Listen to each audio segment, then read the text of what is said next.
राष्ट्र जो आज हमारे धीरेन्द्र शास्त्री जो इस हिंदू राष्ट्र की मुहिम जो उन्होंने चलाई हुई है, मैं कहूँगी कि सभी जनता तुल्य को कि सभी भाई उसका साथ दें। तो सरकार से मैं यही अनुरोध करूँगी कि सभी जगह हर गांव में सेक्टर में चाहे 1-2 एकड़ जगह दें ताकि सबको दूध की भी सुविधा हो। जो चला हुआ है इससे अगर बचाव करना है तो अपने बच्चों को बहुत ज़्यादा से ज़्यादा टाइम दें। और संस्कार लाने में सबसे पहले महिला का योगदान होता है। महिला घर में होती है, महिला के पास छोटा बच्चा होता है, जो बच्चे के लिए माँ पढ़ाती है वो संस्कार सबसे पहले होता है। कुछ महानुभावों ने हिंदू राष्ट्र की सपना देखा था, किस तरीके से क्या वो सपना पूरा होगा, किस मुकाम पर है सपना, और क्या क्या आपका जो मंच है वो कहाँ पर उस हिंदू राष्ट्र पे बढ़ा रहा है? आदमी से यही आवाज़ निकल रही है कि हमारा देश हिंदू राष्ट्र होना चाहिए और वो उनमें सब भूमिका निभा रहे हैं, अहम योगदान दे रहे हैं, समय निकाल रहे हैं, अपने बच्चों को संस्कार दे रहे हैं।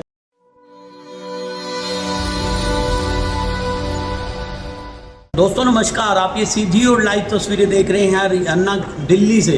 दोस्तों इस समय मैं मौजूद हूँ भारत मंडलम में। यहाँ पर अगर मैं बात करूँगा किस तरीके से डॉक्टर श्यामा प्रसाद मुखर्जी राष्ट्रीय विचार मंच के जो हिंदू रत्न सम्मान समारोह दिया गया है, हमारे पास महिला राष्ट्रीय अध्यक्ष हैं। मैडम नमस्कार। नमस्कार। मैडम किस तरीके से देखते हैं उर्मिला जी, बहुत ही कंधे से कंधा मिलाकर इस मिशन के लिए काम कर रही हैं। क्या है ऐसा मिशन जहां पर आपको ये इतना बड़ा सम्मान देश में जो करीब 60 लोगों को मिला उसमें आपका नाम आया है? किस तरीके से देखते हैं इस समारोह के बाद, कैसा महसूस हो रहा है और क्या कहेंगे आप? जी, सबसे पहले आप सभी को, वीडियो देखने वालों को सभी को मेरा हाथ जोड़कर प्रणाम। मैं उर्मिला यादव गुरुग्राम से, मैं भाजपा नेत्री भी हूँ, और दूसरा मैं डॉक्टर श्यामा प्रसाद राष्ट्रीय मुखर्जी मंच से भी जुड़ी हुई हूँ, और तीसरा मेरा जो राष्ट्रीय अध्यक्ष है डॉक्टर श्यामा प्रसाद मुखर्जी के डॉक्टर सुशील कुमार सहरावगी जी, उन्होंने मुझे मतलब इस लायक समझा और उन्होंने इसके लिए मेरे को अवार्ड के लिए आमंत्रित किया। और इसमें हम बहुत सारे लोग हैं, कम से कम 60-65 के लगभग। मेरे को इस चीज़ का बड़ा गौरव महसूस करती हूँ मैं इस चीज़ में कि भाई इसके अवार्ड के लायक मुझे समझा। किस तरीके से देखते हैं भारत एक हिंद राष्ट्र की तरफ अग्रसर हो रहा है, पूरे विश्व में किस तरीके से भारत का डंका बज रहा है, ये मंच किस तरीके से अपनी आवाज़ को बुलंद करेगा? ठीक, हिंदू राष्ट्र जो आज हमारे धीरेन्द्र शास्त्री जो इस हिंदू राष्ट्र की मुहिम जो उन्होंने चलाई हुई है, मैं कहूँगी कि सभी जनता तुल्य को कि सभी भाई उसका साथ दें, हिंदू राष्ट्र बनाने में सहयोग करें। आज जो नीचे से आवाज़ उठी हुई है तो ऊपर सरकार थोड़ा समय कम कर रही है। मैं चाहूँगी कि अब जल्द से जल्द इसको घोषित किया जाए हिंदू राष्ट्र।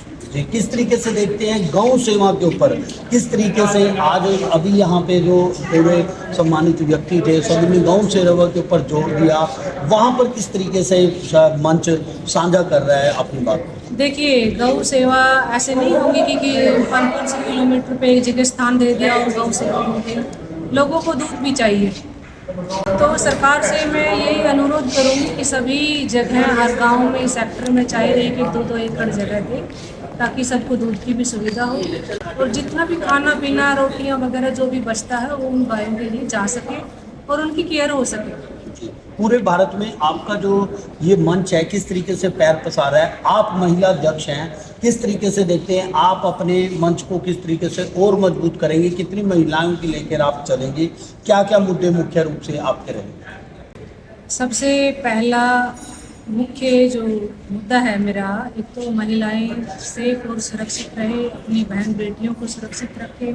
आज का जो ये धर्म परिवर्तन जो चला हुआ है, इससे अगर बचाव करना है तो अपने बच्चों को बहुत ज़्यादा से ज़्यादा टाइम दें, क्योंकि आज का माहौल ऐसा हो गया है कि माँ बाप से अलग ही बच्चे पढ़ते हैं, उनमें वो मैच्योरिटी बन नहीं पाती है। जब बच्चों में अपने कल्चर, अपने परिवार की मैच्योरिटी अगर नहीं है तो बच्चा माँ बाप से और परिवार से काफ़ी दूर चला जाता है। तो इस वजह से मतलब सबसे पहला ये अपनी बहनों का हो गया। दूसरा जो भी है हमारा, जब तक यूथ सामने नहीं आएगा, महिलाएं सामने नहीं आएगी, तब तक कोई भी काम पूरा होने में टाइम लगता है। तो अब सभी मतलब महिलाएं भी हैं, यूथ भी है, सभी मतलब इसमें भव्य मतलब प्रोग्रामों में और हर जगह मतलब अपना योगदान दे रहे हैं और आगे भी देंगे, और बहुत जल्दी ये घोषित होने वाला है। और जो हमारे डॉक्टर श्यामा प्रसाद मुखर्जी हैं, इनको तो ये तो एक जाना पहचाना जो ये अपने शहीद हुए थे अपने उसमें भाजपा पार्टी के जंगरम सब यही है। भाजपा पार्टी जो आज है उनको खड़ा करने वाले डॉक्टर श्यामा प्रसाद मुखर्जी ही है। तो हमारे साथ अखिल भारतीय महामंत्री हैं किस तरीके से मंच के आज उपलब्धियों को साझा करने के लिए आए हैं, सम्मान समारोह दे रहे हैं। सर नमस्कार। सर ढेर सारी शुभकामनाएं। आज कौन कौन यहाँ पर आयोजन में सम्मिलित हुआ और किस तरीके से देखते हैं, क्या क्या उपलब्धि रही है? सबसे पहले तो मैं आप सभी को दिल की गहराइयों से धन्यवाद देता हूँ, नमस्कार करता हूँ, क्योंकि आपने मंच की हमारी जो सारी जो समस्याएं हैं, जो बाधाएं हैं, जो उपलब्धियां हैं, जो मंच कार्य कर रहा है देश के अंदर, उनके लिए आपने हमें जो बाइक के लिए मौका दिया, इसके लिए मैं धन्यवाद देता हूँ। बताऊँगा कि महिला जो हमारी महिला साथी हैं, क्योंकि डॉक्टर श्यामा प्रसाद मुखर्जी राष्ट्रीय विचार मंच इस देश में देश को हिंदू राष्ट्र की तरफ प्रदर्शित करने का काम कर रहा है, उसमें सबसे ज़्यादा अगर योगदान है तो महिला का, क्योंकि हमने सबसे पहले 3 चीज़ों में से एक घर, एक शिक्षा और एक समाज, जब तक हम इन 3 चीज़ों को नहीं बदल सकते अपने देश को हिंदू राष्ट्र की तरफ नहीं ले जा सकते, क्योंकि हमने संस्कार लाने हैं और संस्कार लाने में सबसे पहले महिला का योगदान होता है। महिला घर में होती है, महिला के पास छोटा बच्चा होता है, जो बच्चे के लिए माँ पढ़ाती है वो संस्कार सबसे पहले आता है। माँ जब उसको बड़ा करके दे देती है विद्यालय में जाता है, विद्यालय में जाने के बाद फिर गुरु के सामने आता है, गुरु जैसे संस्कार देंगे वैसा बच्चा पनपता है, फिर गुरु से निकलने के बाद फिर समाज होता है, और समाज जिस घड़ी में उसको रंग देता, जैसे रंग में उसको रंग देता है वैसे ही वो बाँचता है। कुछ महानुभावों ने हिंदू राष्ट्र की सपना देखा था, किस तरीके से, क्या वो सपना पूरा होगा, किस मुकाम पर है सपना, और क्या क्या आपका जो मंच है वो कहाँ पर उस हिंदू राष्ट्र पे बढ़ा रहा है, वो थोड़ा सा बताइए। हाँ, मैं बताना चाहूँगा आपको कि अभी हमारा आप सब गांव के रहने वाले हैं, गांव में जब बरसात आती है ना, तो बरसात के समय में छोटे छोटे खेतों में से पानी निकल के एक नाली में चलता है, नाली मिलकर एक नाला बना देती है, नाला मिलकर के एक नदी बना देती है।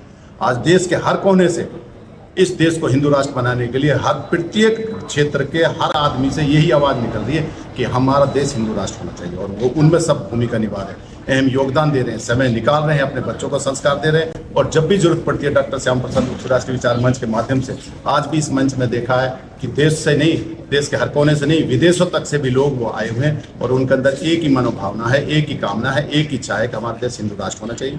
जैसे और लोगों के देश है वैसे हमें भी ये गर्व की बात है कि हम भी गर्व के साथ कह सकते हैं कि हमारा देश है और वो हिंदू राष्ट्र है, वो हिंदुस्तान है, जो पहले था, विश्व गुरु था, आज भी है, आगे भी रहेगा। ऐसी उम्मीद और आशा हम भी करते हैं। जी, हमारे साथ और यहाँ पर और साथी हैं, इनसे भी बात करेंगे। आपका मार्गदर्शन में किस तरीके से आज यहाँ पर प्रोग्राम में कैसा आपको लगा और क्या बताएंगे? ये राष्ट्रीय स्वयंसेवक संघ का शताब्दी समारोह है, और इसी के अंतर्गत डॉक्टर श्यामा प्रसाद मुखर्जी राष्ट्रीय विचार मंच का ये 12वां अधिवेशन चल रहा है। पूरे हिंदुस्तान से जो विद्वत लोग हैं वो आए हुए हैं और इस देश को हिंदू राष्ट्र बनाना चाहते हैं, तो उसी दृष्टि से ये काम चल रहा है। और राष्ट्रीय स्वयंसेवक संघ ने जो मार्गदर्शन दिया है, जो अपने स्वयंसेवक तैयार किए हैं, वो भारत में आज ऊंचे पदों में बैठे हुए हैं। आज जो सरकारें हैं ना, वो भी RSS के स्वयंसेवकों द्वारा चलाई जा रही है। तो 100 वर्ष में ऐसा एक राष्ट्रीय स्वयंसेवक संघ ने काम किया है। मैं भी राष्ट्रीय स्वयंसेवक संघ का सदस्य 1956 से हूँ, और अभी आपातकाल में 17 महीने अजमेर सेंट्रल जेल में था।